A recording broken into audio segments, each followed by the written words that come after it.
Hai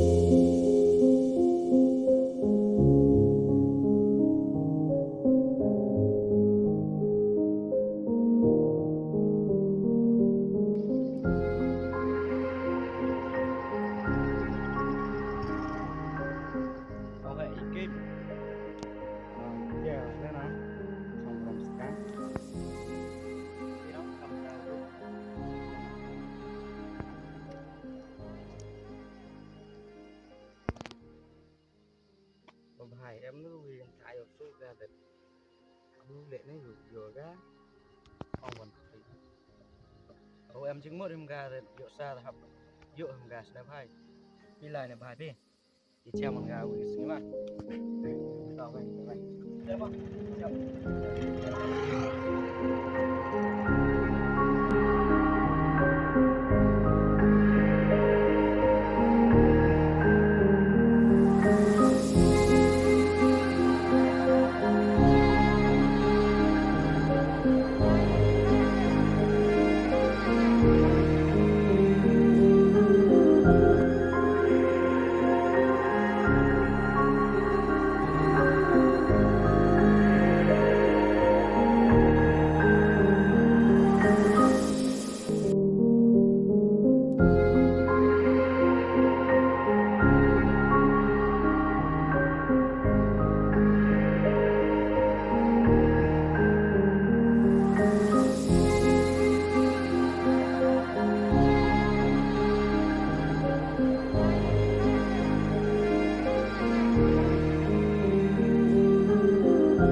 xong kia nữa mày lắm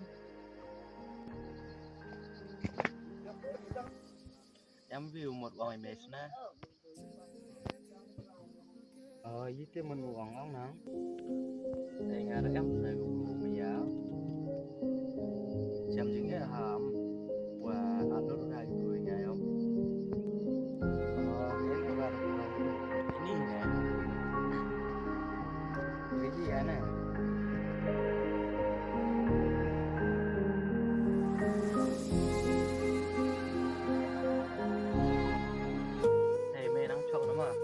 áo loài hả? Chào mình đi. Tao quên về.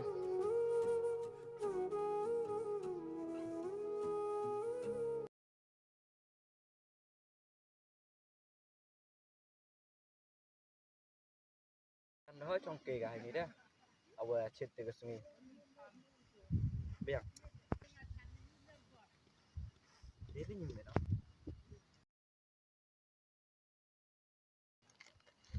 Đó, ni bang mà thế đời phi. Mà đây bentuk ni phi mà. Là đâm bayam trong tân nắng.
kok.